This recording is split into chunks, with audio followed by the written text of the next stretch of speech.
Hello प्यारे बच्चों, क्या हाल चाल। उम्मीद है आप लोग अच्छे होंगे। तो आज के इस वीडियो लेक्चर में हम बात करने वाले हैं 12th फिजिक्स का एक और इम्पोर्टेंट डेरिवेशन जो कि है चैप्टर नंबर 2 का। और चैप्टर नंबर 2 का नाम है स्थिर वैद्युत विभव तथा धारिता।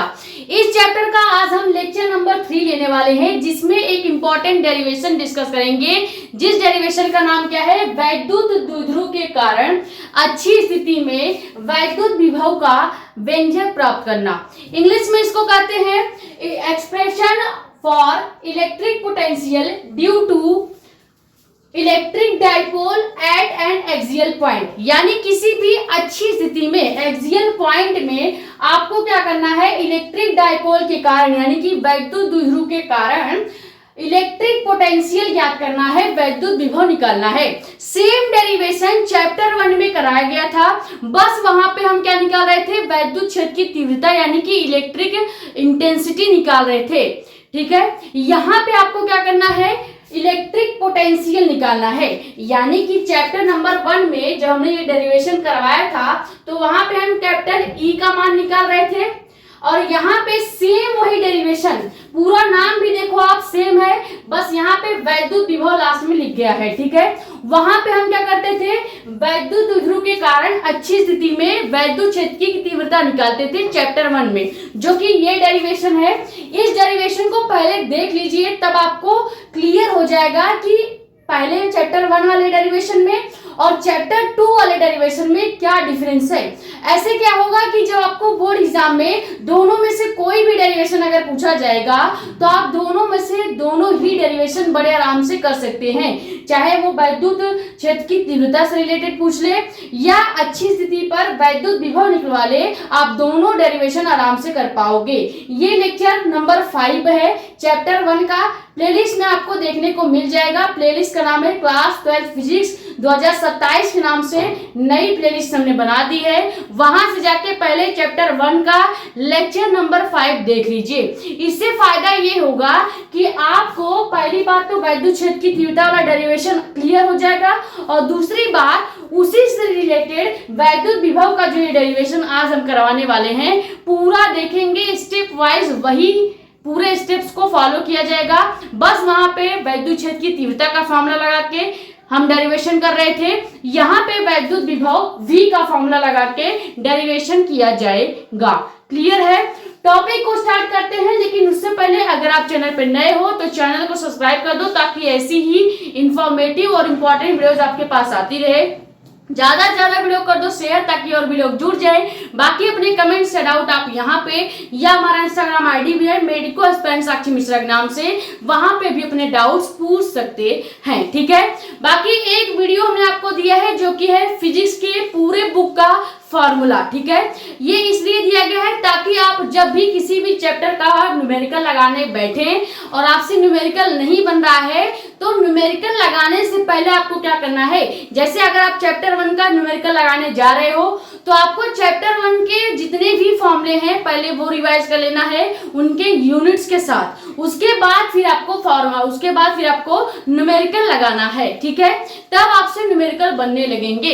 इसीलिए पहले हमने आपको चैप्टर 1 से लेके चैप्टर 12 तक जितने भी इंपॉर्टेंट फिजिक्स के फॉर्मूले थे वो 4-5 पेज में लिखवा दिया है। आपको जाके ये वाला वीडियो लेक्चर देखना है, यहाँ पे मैं थंबनेल लगा दे रही हूँ, यहाँ से जाके आप ये वीडियो देख सकते हैं। ये वीडियो मिलेगा कहाँ पे आपको, तो एक नई प्लेलिस्ट बनाई गई है क्लास 12 वन शॉट न्यूमेरिकल के नाम से। ठीक है, physics class 12 one shot numerical के नाम से नई प्लेलिस्ट बनाई गई है। उसी प्लेलिस्ट में ये फिजिक्स के पूरे फॉर्मूले का या पूरे बुक के फॉर्मूले का डेरिवेशन जो आपका फॉर्मूले का वीडियो है वो आपको मिल जाएगा। ठीक है, अब अपने डेरिवेशन पे आते हैं। हमको क्या करना है, वैद्युत द्विध्रुव के कारण अच्छी स्थिति में वैद्युत विभव निकालना है। अब वैद्युत विभव निकालने के लिए सबसे पहले हम समझते हैं डायग्राम को, क्योंकि बिना डायग्राम के कोई भी डेरिवेशन आप अगर बोर्ड एग्जाम में करके आ रहे हैं तो उसका नंबर आपको मिलेगा, ऐसा नहीं मिलेगा, लेकिन जो 5 नंबर का डेरिवेशन होगा उसमें से मैक्सिमम 2 या 3 नंबर आप पाएंगे। तो अगर पूरा 5 नंबर आपको लेना है तो आपको डायग्राम के साथ साथ उसके जो ये लिखे हुए डॉक्यूमेंट्स होते हैं या उससे रिलेटेड जो भी इंफॉर्मेशन होता है वो सब पूरा अच्छे से सीखना पड़ेगा। तो अब देखो डायग्राम में सबसे पहले क्या करेंगे, हम मान लेते हैं कि हमने एक वैद्युत द्विध्रुव ले लिया है, क्योंकि हमें बोला है कि पूरा डेरिवेशन आपको एक वैद्युत द्विध्रुव के अच्छी स्थिति को मान के करना है। तो जब तक आप एक इलेक्ट्रिक डाइपोल नहीं लेंगे, एक वैद्युत द्विध्रुव नहीं लेंगे या उसकी अच्छी स्थिति यानी एक्सियल पॉइंट को नहीं मानेंगे, तो आप वैद्युत विभव का डेरिवेशन कैसे करेंगे। इसीलिए सबसे पहले हम क्या करेंगे, दो पॉइंट लेते हैं। एक ले लिया हमने पॉइंट ए और उससे थोड़ी सी दूरी पर हमने ले लिया पॉइंट बी। ठीक है, अब ये जो पॉइंट ए और पॉइंट बी है, यही हमारा द्विध्रुव है जिसको हम इलेक्ट्रिक डाइपोल नाम देते हैं। ठीक है, अब मान लेते हैं कि पॉइंट ए पर कोई एक आवेश हमने ले लिया है, मान लेते हैं आवेश क्या है, माइनस क्यू चार्ज ले लिया है। ठीक है, और पॉइंट बी पर हम ले लेते हैं प्लस क्यू चार्ज। क्लियर। अब जब ये प्लस क्यू चार्ज और माइनस क्यू चार्ज ले लिया जाता है या एक इलेक्ट्रिक डाइपोल मान लिया जाता है, तो इसकी कोई ना कोई दूरी भी तो होगी। अब आप देखें, जो इलेक्ट्रिक डाइपोल हमने आपको बताया था, हमेशा जो भी वैद्युत द्विध्रुव होता है, इनके बीच की जो दूरी होती है वो बहुत ही सूक्ष्मतम होती है, यानी बहुत ही कम दूरी होती है। और वो दूरी कितनी होती है, टोटल दूरी इनके बीच की 2L होती है। ठीक है, यानी सबसे पहले हम क्या करेंगे, हम लिखेंगे कि माना एक वैद्युत द्विध्रुव AB है जो कि निर्वात में यानी कि वायु में रखा गया है। अभी यहाँ पे इंफॉर्मेशन लिखा गया है, पढ़ के सुना देंगे, उसका कोई भी आपको टेंशन नहीं लेना। पहले डायग्राम समझते हैं क्योंकि ये ज्यादा इंपॉर्टेंट है। ठीक है, तो वैद्युत द्विध्रुव AB हमने ले लिया है। अब A पॉइंट पे हम एक आवेश ले लेते हैं माइनस क्यू चार्ज, और B वाले पॉइंट पे हमने आवेश मान लिया है प्लस क्यू चार्ज लिया है। ठीक है, अब A बिंदु से B बिंदु तक के बीच की कोई ना कोई दूरी भी तो होगी, और ये दूरी टोटल होती है 2L। अब जो 2L दूरी है, ये होती है सूक्ष्मतम दूरी, यानी बहुत कम दूरी एक वैद्युत द्विध्रुव के अंदर पाया जाता है। ठीक है, अब क्या करेंगे, मान लेते हैं कि ये जो द्विध्रुव की लंबाई कितनी है, 2L है।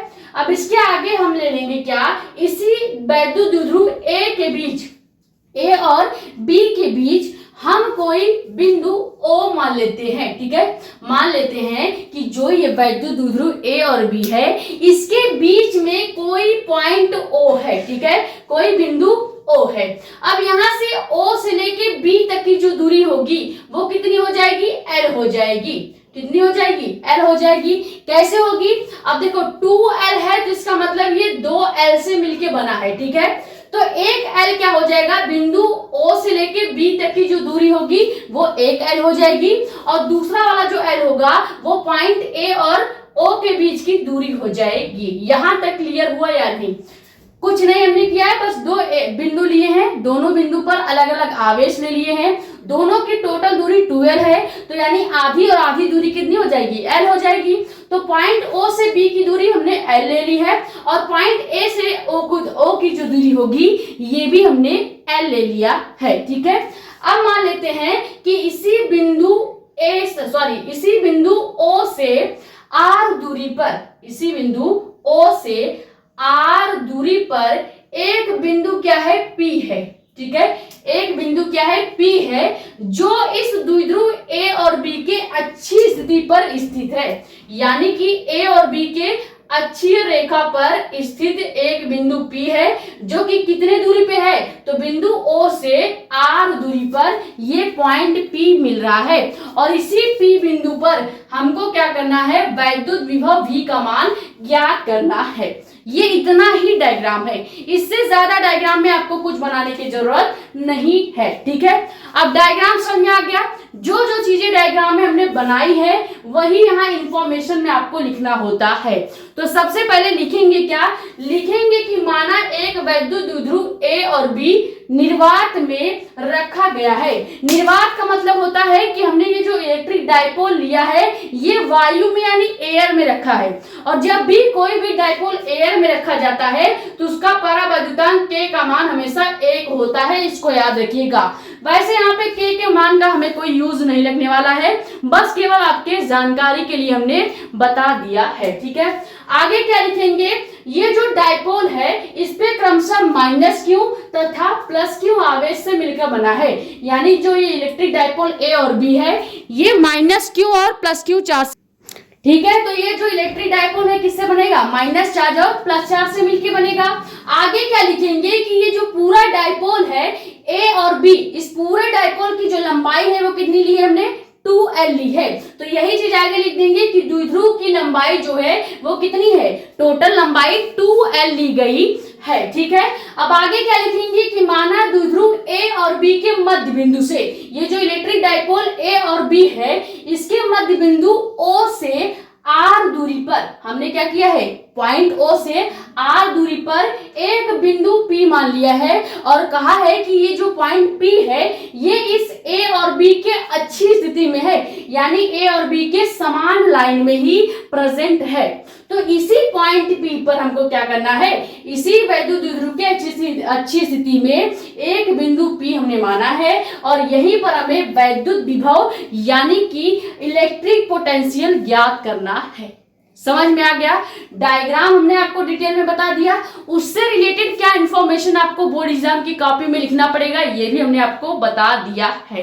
अब मेन चीज आता है कि आपको इस पॉइंट B से P की दूरी ज्ञात करनी है और इस पॉइंट O से A की दूरी ज्ञात करनी है। ये अगर आपको समझ में आ गया तो आप पूरा डेरिवेशन आराम से कर ले जाओगे। ठीक है। इसमें करना क्या होता है, ये जो B से P की दूरी है कैसे निकलेगी इसको समझाते हैं। ठीक है, क्योंकि ये समझना आपके लिए बहुत ज्यादा जरूरी है। अब अभी हमने क्या बोला कि पॉइंट O से P की दूरी, मान लो ये हमको क्या दे दिया है, ये हमको दे दिया पॉइंट O। ठीक है, ये नहीं चल रहा है तो दूसरे कलर से लिख लेंगे। ये हो गया पॉइंट O और पॉइंट O से P की जो दूरी है ये टोटल दूरी हमको दी गई है R। ठीक है, टोटल दूरी कितनी दी गई है, R दी गई है। और यहीं से O से थोड़ी सी दूरी पर एक और पॉइंट B मान लिया गया है।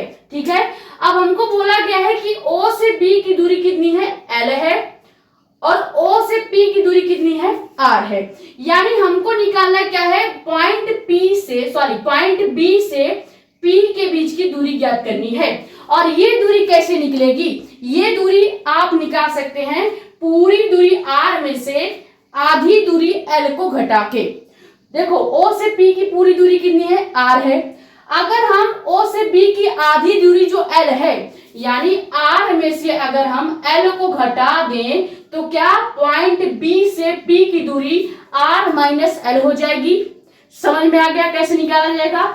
जब हमें जिस भी पॉइंट की दूरी निकालनी होगी, याद रखिएगा अगर आप राइट साइड में दूरी निकाल रहे हैं, जैसे ये B पॉइंट से P पॉइंट की जो दूरी है ये राइट साइड हम निकाल रहे हैं। ठीक है, राइट साइड की जब भी दूरी निकाली जाएगी तो उसको पूरी दूरी में से आधी दूरी से घटाया जाएगा। जो भी पूरी दूरी होगी, जैसे यहाँ पे पूरा दूरी कितनी है, R है, तो हमें क्या करना है, इस R को आधी दूरी L से घटाना होगा हमेशा जब भी आप राइट साइड के निकालेंगे। ठीक है, यानी कि अगर हम ऐसे सामने खड़े हो तो ये हमारा लेफ्ट साइड का आ जाएगा। ठीक है, तो समझ लीजिएगा कि जब भी आप ऐसे लिखेंगे कॉपी पे तो अपने राइट साइड जब भी कोई भी दूरी निकालिएगा तो इसको माइनस कर दीजिएगा। यानी पूरी दूरी में से इस छोटी सी दूरी O और B को जब घटा दिया जाएगा, O और B की दूरी L है और O और P की दूरी R है, यानी R माइनस L जो होगा ये निकल जाएगा पॉइंट B से P की दूरी। तो ये यहाँ पे हम लिख देंगे क्या कि प्लस Q आवेश जो B पर प्रेजेंट है, तो प्लस Q आवेश से P की जो दूरी हो जाएगी वो R माइनस L हो जाएगी। क्या हो जाएगी, R माइनस L हो जाएगी। अब आता है एक और सवाल कि हमें अगर इस पॉइंट O से A के बीच की पूरी दूरी निकालनी होगी तो कैसे निकालेंगे। देखो O से A की जो दूरी है वो L है, आधी दूरी कही जाएगी, लेकिन हमें चाहिए पूरी दूरी। यानी हम क्या करेंगे, बिंदु O से P की दूरी पहले से R दिया गया है। ठीक है, और यहां से थोड़े से दूरी पे यहाँ पे पॉइंट A दिया गया है जिसकी दूरी कितनी दी गई है, हमको L दी गई है। तो पूरी दूरी R है और O से A की दूरी L है। तो अगर हमको ये दूरी ज्ञात करनी है तो ये दूरी हम कैसे निकालेंगे, यानी कि पॉइंट O से A की जो पूरी दूरी होगी कैसे निकलेगी, तो ये हम R में से यानी पूरी दूरी में से अगर ये आधी दूरी L को जोड़ दें, यानी R प्लस L कर दें, तो ये हमने निकाल लिया माइनस Q आवेश के कारण पॉइंट P पर जो दूरी होगी वो, ठीक है। यानी यहां से लेकर, समझ लीजिए हम यहाँ A से लेकर पूरा P तक की दूरी निकालना चाहते हैं, तो कैसे निकालेंगे? अब O से P की दूरी तो R है और A से O की दूरी तो L है, तो अगर हम R में L को जोड़ दें तो ये जो पूरी दूरी R प्लस L निकली है ये निकल जाएगी पॉइंट A से लेके P तक की बीच की दूरी, या आप कह सकते हो कि माइनस Q आवेश से लेके बिंदु P तक की दूरी, ठीक है। ये समझ में आ गया कैसे दूरियां निकाली जाती है। अब यही जो दूरी हमने निकाली है इसी को आगे डेरिवेशन में यूज करते हैं।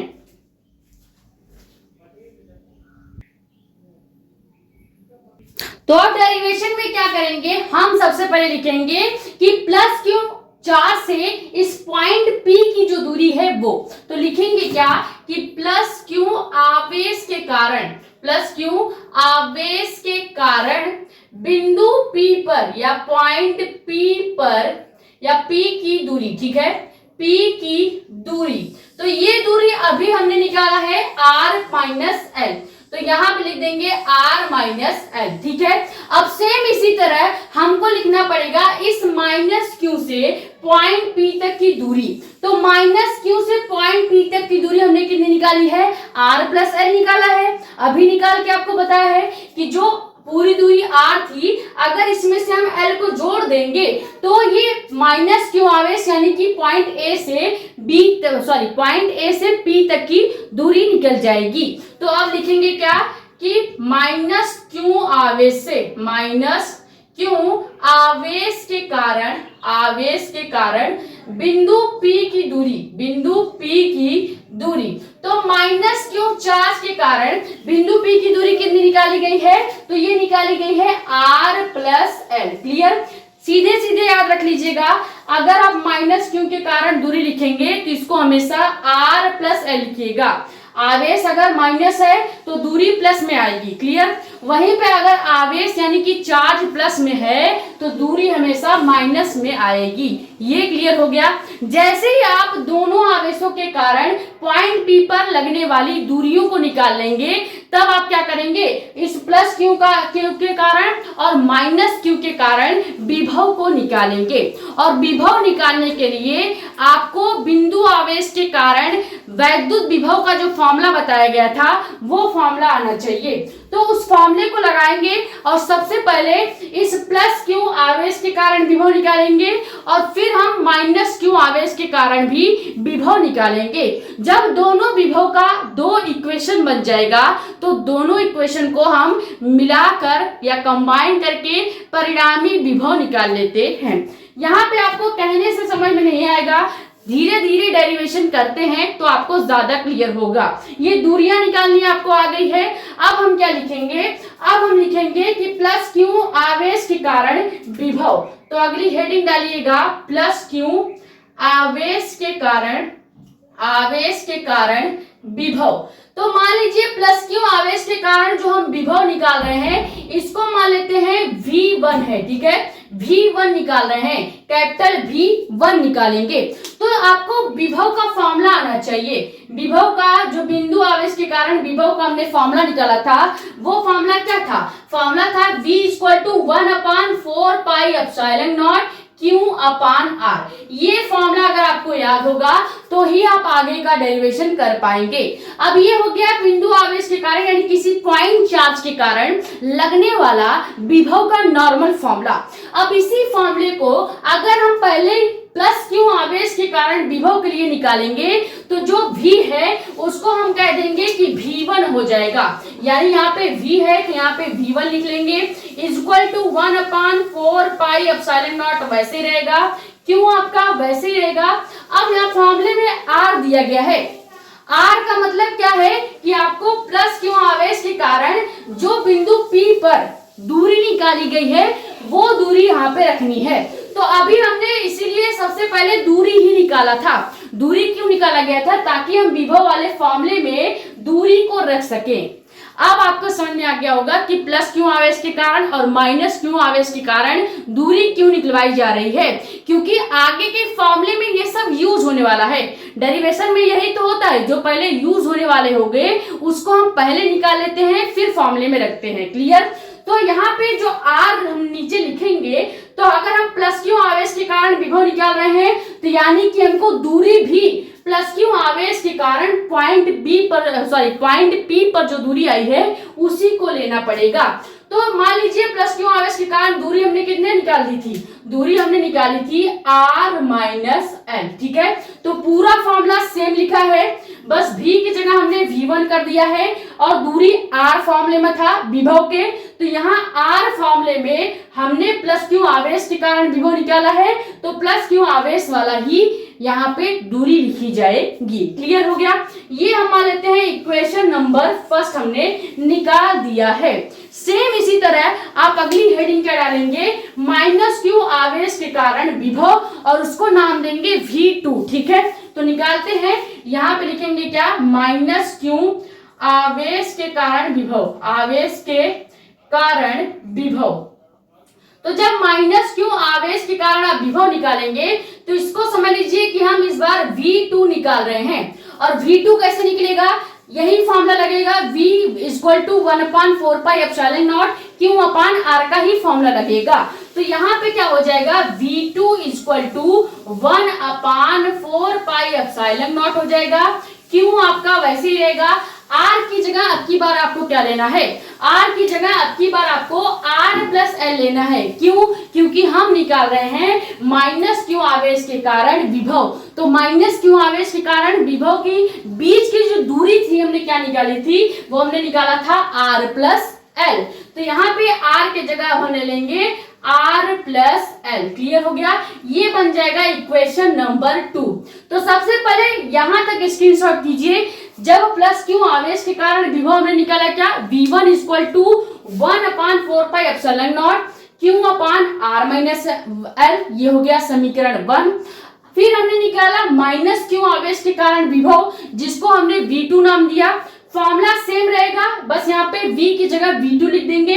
1/4 पाई एप्सिलॉन नॉट सेम रहेगा, क्यों फॉर्मूले का था फॉर्मूले का ही रहेगा। नीचे R की जगह अब हम दूरी R प्लस L ले लेंगे और इसको इक्वेशन नंबर 2 बना देंगे। यहाँ तक पहले स्क्रीनशॉट कीजिए। फिर इस इक्वेशन नंबर 1 और 2 को क्या करेंगे? हम 1 और 2 को डायरेक्ट हम परिणामी विभव में जोड़ देंगे। क्लियर? पहले यहाँ तक स्क्रीनशॉट कीजिए। देखो बीच बीच में लाइट जो है वो डिस्टर्ब कर रही है, क्योंकि ऊपर मैंने जो जिस होल्डर में इसको जोड़ा है वो होल्डर ना चिंगारी जैसा फेंक रहा है। तो अगर थोड़ी बहुत लाइट कट रही तो आप एडजस्ट कर लीजिएगा। तो अभी हमने दो इक्वेशन बनाया है, एक V1 और एक V2। अब इन दोनों इक्वेशन से आपको निकालना होगा परिणामी विभव। परिणामी विभव कैसे निकालेंगे? सबसे पहले हेडिंग डालिएगा बिंदु P पर परिणामी विभव, यानी हमको पॉइंट P पर ही विभव निकालना था। अब हम लिखेंगे क्या कि बिंदु P पर परिणामी विभव, और परिणामी विभव आप कैसे निकाल सकते हैं? इन V1 और V2 को जोड़कर आप परिणामी विभव निकाल सकते हैं। तो इसका फॉर्मूला क्या हो जाएगा? परिणामी विभव V हमको निकालना है, इसका फॉर्मूला हो जाएगा V1 प्लस V2, यानी इस इक्वेशन नंबर 1 को और इक्वेशन नंबर 2 को, दोनों इक्वेशन को अगर आप जोड़ देते हैं तो आपका V का मान निकल जाएगा। तो सबसे पहले V1 का मान क्या दिया गया है? एक चीज ध्यान दीजिएगा, जब हम ये V2 का समीकरण बनाएंगे तो V2 के समीकरण का पूरा मान माइनस में होगा। ये आप वहां पर समीकरण में सही कर लीजिएगा। माइनस में क्यों होता है? क्योंकि यहाँ पे हम ये जो V2 समीकरण बनाए हैं, यानी कि जो V2 विभव बनाया गया है, इसको हमने माइनस क्यू आवेश के कारण बनाया था। माइनस क्यू आवेश के कारण विभव निकाला था ना। तो जब माइनस क्यू आवेश के कारण विभव निकाला जाएगा तो इस पूरे समीकरण का जो भी मान आएगा, पूरे इक्वेशन का जो भी मान आएगा, उसके आगे इस माइनस क्यू के कारण माइनस लगा दिया जाता है। यहां तक क्लियर होना चाहिए। तो यानी पहला जो पूरा इक्वेशन है ये टोटली प्लस में है, दूसरा जो इक्वेशन है ये पूरी तरह से माइनस में होगा। क्यों होगा? क्योंकि हमने बता दिया कि यहाँ पे हमने माइनस क्यू के कारण विभव निकाला था, इसीलिए इसका जो पूरा इक्वेशन है इसका मान माइनस में रहेगा। यहाँ तक क्लियर? अब आपको क्या करना है? V का मान निकाला है तो लिखेंगे V इक्वल टू सबसे पहले इक्वेशन नंबर 1 को लिखते हैं। 1 का फॉर्मूला क्या है, 1/4 pi epsilon not Q upon R minus L. ठीक है, ये हो गया इक्वेशन नंबर 1 का मान। उसके बाद फॉर्मूले का प्लस लगाएंगे और लिखेंगे V2 का मान। अब V2 का मान हमने अभी बताया पूरा जो मान है वो माइनस में होगा, तो लिखेंगे क्या, माइनस में 1/4 pi epsilon not Q upon R plus L. Clear हो गया। ये हमने बस इक्वेशन नंबर 2 और इक्वेशन नंबर 1 को इस फॉर्मूले में रख दिया है, और ये जो प्लस आपको दिखाई दे रहा है ये इस फॉर्मूले का प्लस है, और ये जो माइनस आपको दिखाई दे रहा है ये V2 जो है पूरा माइनस में था, यानी V2 का मान पूरी तरह से माइनस में था। अब आपको क्या करना है, हम दोनों मान को वैसे ही रहने देंगे, बस इस प्लस का गुणा माइनस के साथ जब किया जाएगा तो हमेशा माइनस में ये बदल जाएगा। तो यहाँ पे क्या हो जाएगा, V = 1/4 pi epsilon not Q upon R minus L वैसे ही रहेगा।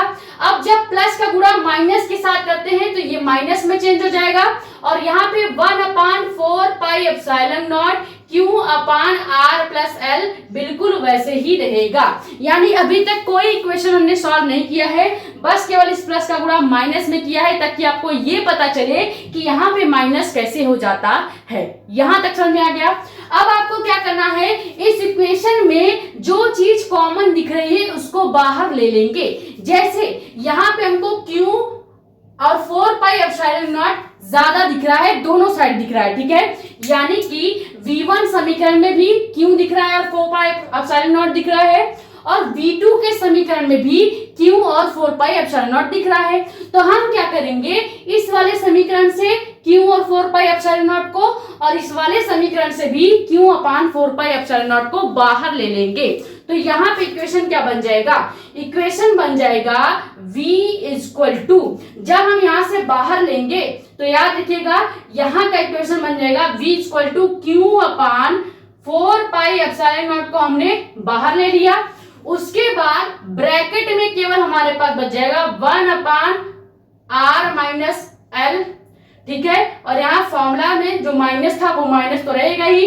उसके बाद इधर के साइड क्या बच जाएगा, तो इधर भी 1/r प्लस एल बच जाएगा। यहां तक समझ में आया कैसे ये हुआ है। हमने दोनों इक्वेशन से बस इस Q को और 4 पाई एप्सिलॉन नॉट को बाहर कर लिया है। तो फॉर्मूला क्या बन जाएगा, V = Q upon 4 pi epsilon not बाहर हो गया, तो अंदर हमारे पास 1/r minus L minus 1/r plus L बचा है। अब इसको कैसे सॉल्व करेंगे, मेन चीज यहाँ पे आपको ध्यान देना है। हम क्या करेंगे, सबसे पहले इसका तिर्यक गुणा कर देते हैं, यानी r प्लस एल का गुणा इस 1 के साथ करेंगे और r माइनस एल का गुणा इस वाले 1 के साथ करेंगे। तो आगे इक्वेशन यहाँ बनाते हैं। ठीक है, आगे का जो इक्वेशन है वो इधर बना देते हैं। तो क्या हो जाएगा, V = यहाँ पे Q upon 4 pi epsilon not बाहर ही रहेगा, इसके साथ आपको कोई छेड़छाड़ नहीं करना है। अब अंदर कैसे सॉल्व करेंगे, सबसे पहले तो ब्रैकेट लगा देते हैं।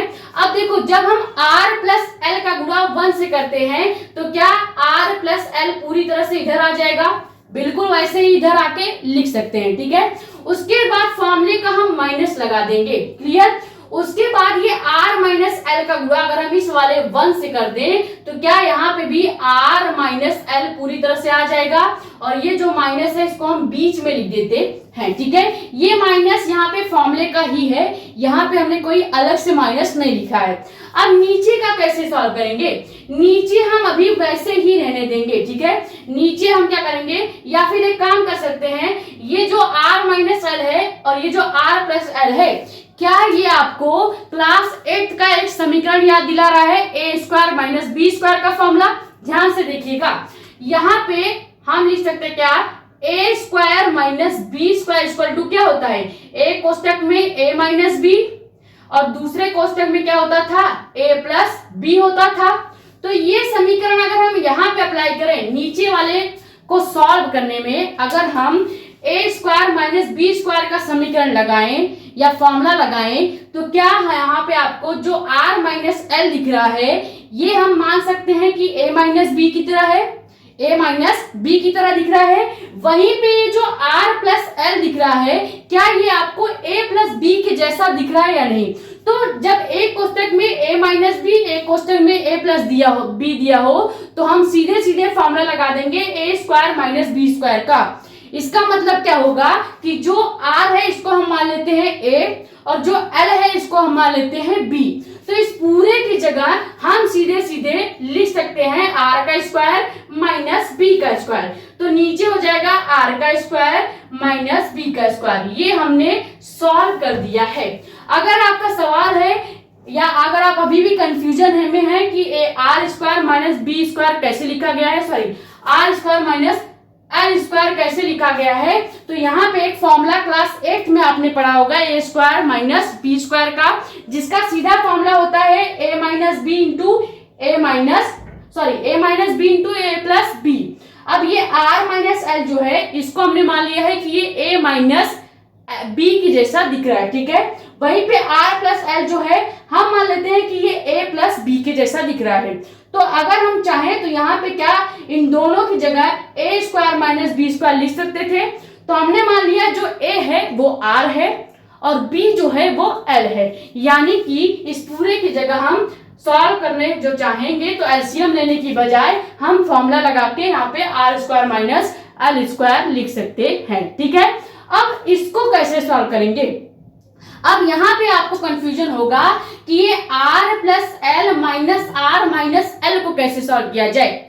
बहुत आसान है, देखो कैसे सॉल्व करते हैं। v equal to Q upon 4 pi epsilon not वैसे ही लिखा जाएगा। अब आगे कैसे सॉल्व करेंगे?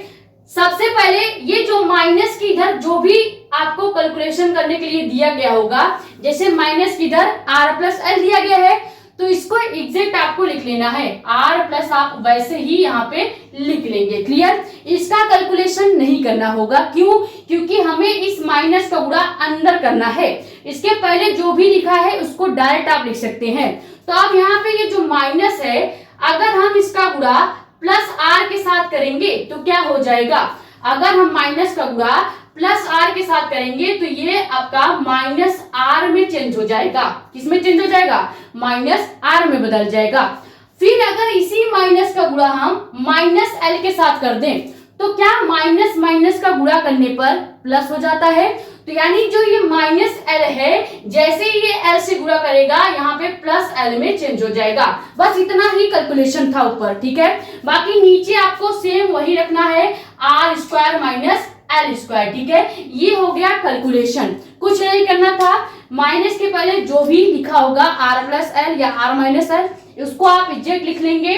अब यहाँ पे माइनस चार्ज है तो इस माइनस का गुणा अगर आप प्लस आर के साथ करोगे तो प्लस आर माइनस आर में चेंज हो जाएगा, और माइनस एल के साथ कर दोगे तो माइनस एल पहले से माइनस है और उसमें आप आगे से माइनस का गुणा कर रहे हैं तो माइनस माइनस प्लस एल में चेंज हो जाएगा। खत्म, बस इतना ही कैलकुलेशन था।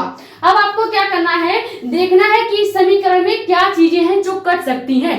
जैसे r प्लस का है और यहाँ पे r माइनस का है, यानी इस प्लस वाले r से माइनस वाला r कट सकता है तो इसको हम काट देंगे।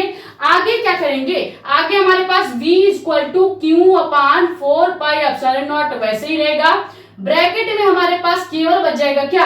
केवल 2l ऊपर बचेगा और नीचे बच जाएगा r square minus L square. यहाँ तक क्लियर हुआ या नहीं? इसको हम अभी तक बड़े ब्रैकेट में ही रखेंगे। यहाँ तक क्लियर हुआ? क्योंकि r से r कैंसिल आउट हो गया है तो हमारे पास केवल माइनस का l और प्लस का l बचा है। तो यहाँ पे l प्लस का, इधर भी प्लस का, दोनों प्लस का ही है, ये माइनस तो फॉर्मूले का है, ठीक है। तो दोनों l जब प्लस में है तो इसको जोड़ के हम 2l लिख सकते हैं। तो ये हो जाएगा ऊपर 2l और नीचे r square minus L square वैसे ही रखेंगे। अब पहले यहाँ तक स्क्रीनशॉट कीजिए, फिर इस समीकरण को आगे सॉल्व करते हैं।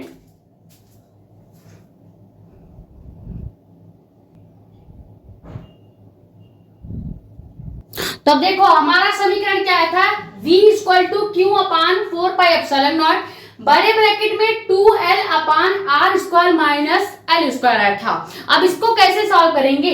नॉर्मल कैलकुलेशन आपको करना है। ये जो क्यू दिख रहा है, अगर हम इस क्यू का गुणा डायरेक्ट इस 2l से कर दें तो ये इक्वेशन क्या बन जाएगा? ये इक्वेशन बन जाएगा v equal to 1/4 pi epsilon not लिखा जा सकता है। क्यों? क्योंकि हम इस क्यू का गुणा अब इस 2l के साथ कर रहे हैं, तो यहां पे लिख सकते हैं Q इंटू 2l। ठीक है, सीधे सीधे Q का गुणा 2l से करा जा रहा है, तो हम Q इंटू 2l लिख सकते हैं। जैसे ही ये हो जाएगा तो इसको हम ब्रैकेट में रहने देंगे, और नीचे जो हमारा r square minus l square है, अभी इसको ऐसे ही रहने देना है। ठीक है, अब हम क्या करेंगे, हम मान लेते हैं ये जो r दूरी थी, अब ध्यान से देखिएगा, r दूरी कहां से थी? तो पॉइंट O से P की दूरी r दी गई थी। ठीक है, पॉइंट O से P की दूरी r दी गई थी, जबकि पॉइंट O से B की दूरी कितनी थी? l थी, और यही O से A की दूरी कितनी थी? ये भी l थी। ठीक है, अब अगर आप ध्यान से देखो तो क्या ये जो r दूरी है, l के कंपेयर में r दूरी बहुत ज्यादा है या नहीं? अब देखो O से P की दूरी r मानी गई है, जबकि O से B की दूरी l है।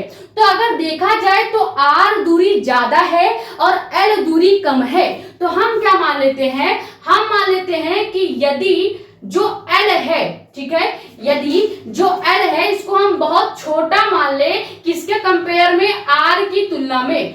ठीक है, बहुत छोटा है। ठीक है, जो l है वो बहुत छोटा है किससे? r से। तब क्या हो जाएगा? तब जो l होगा ये लगभग 0 हो जाएगा। ये कैसे माना जाता है और क्यों माना जाता है? अभी हमने बताया कि जब आप पॉइंट O से B की दूरी देखते हैं तो ये r है, और r दूरी देखने से ही ज्यादा दिख रहा है। ठीक है, तो देखने से ही आपको पता चल रहा है कि r दूरी ज्यादा है और l दूरी छोटी है, यानी कि कम है। तो हम मान लेते हैं कि जो ये l दूरी है ये बिल्कुल छोटा हो जाए r दूरी की तुलना में, तो यानी कि l हम क्या कर लेंगे? इसका मतलब हो जाएगा कि l जो है वो लगभग 0 के बराबर हो जाए। तब क्या बनेगा ये इक्वेशन? अगर इस इक्वेशन में ये जो l स्क्वायर है इसको हम 0 कर दें तो हमारे पास यही इक्वेशन बदल जाएगा, v equal to 1/4 pi epsilon not.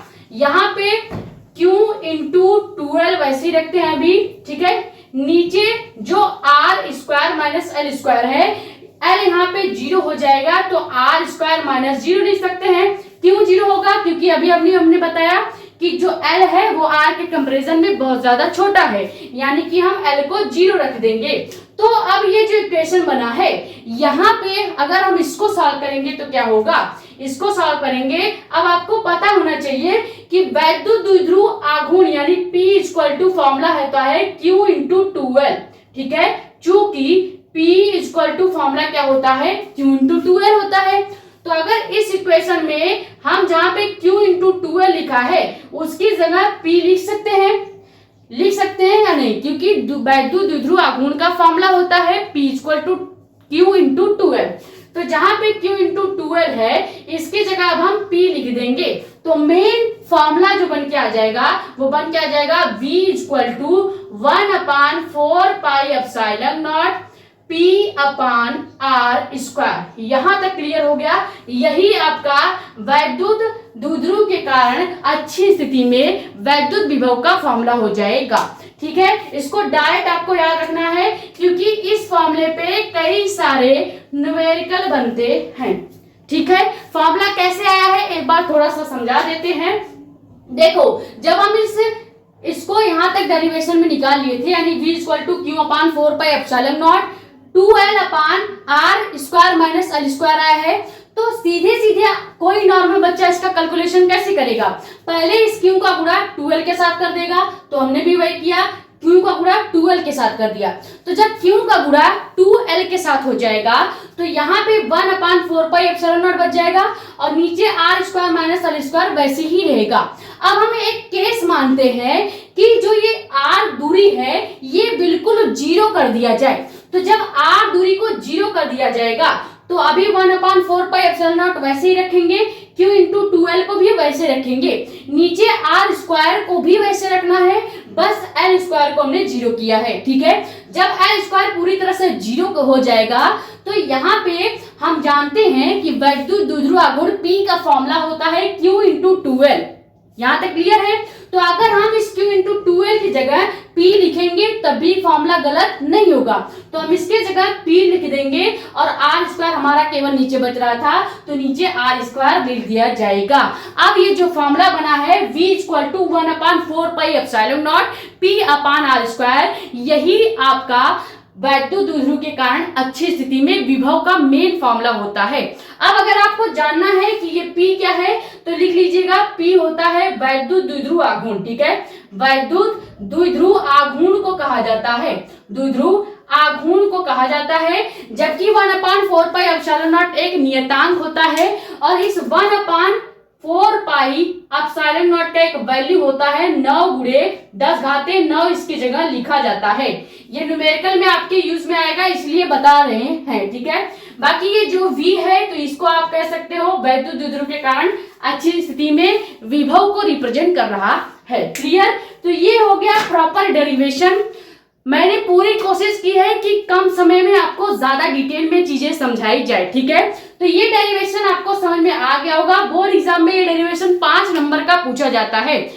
आपको ये डेरिवेशन और अच्छे से तब समझ में आएगा जब इससे रिलेटेड वैद्युत क्षेत्र की तीव्रता वाला डेरिवेशन देखने के बाद आप ये डेरिवेशन देखेंगे तो दोनों डेरिवेशन आपको बिल्कुल एक जैसे लगेंगे, बस वहां पे E का फॉर्मूला बनता है और यहाँ पे विभव V का फॉर्मूला बनता है। क्लियर?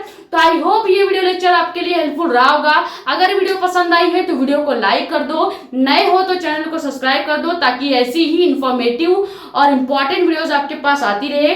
ज्यादा से ज्यादा वीडियो कर दो शेयर ताकि और भी लोग जुड़ जाएं। बाकी अपने कमेंट्स से डाउट आप यहाँ पे या हमारा इंस्टाग्राम आईडी भी है मेडिको एस्पिरेंट साक्षी मिश्रा के नाम से, वहां पे भी अपने डाउट्स पूछ सकते हैं। ठीक है, बाकी अगर न्यूमेरिकल में आपको कोई भी प्रॉब्लम आ रहा है तो आज शाम को एक आपको वीडियो देने वाली हूं जिसमें 4 स्टेप में न्यूमेरिकल लगाने की ट्रिक के बारे में बात किया जाएगा। मेन फोकस कैलकुलेशन के पार्ट पे रखा जाएगा क्योंकि आपको कैलकुलेशन में बड़ा दिक्कत आता है, वो इसलिए क्योंकि आप मैथ से भागते हैं। जब तक मैथ से भागोगे तब तक कैलकुलेशन नहीं आएगा, ज्यादातर कैलकुलेशन करने से ही आएगा। अगर छोड़ के भाग जाओगे तो कुछ नहीं आएगा, करोगे तो ही आएगा। ठीक है, तो इसको स्क्रीनशॉट कर लीजिए। मिलते हैं शाम को जो लेक्चर रिकॉर्ड होगा उसमें, और उसमें आपको 4 स्टेप में न्यूमेरिकल करने की ट्रिक बताई जाएगी और पूरा फॉर्मूला अगर फिजिक्स से रिलेटेड आपको चाहिए ऑलरेडी 1 घंटे 44 मिनट की वीडियो डाल दी गई है। आपको जो 1 शॉट न्यूमेरिकल की नई प्लेलिस्ट बनाई गई है वहां पे वो वीडियो देखने को मिल जाएगी। ठीक है,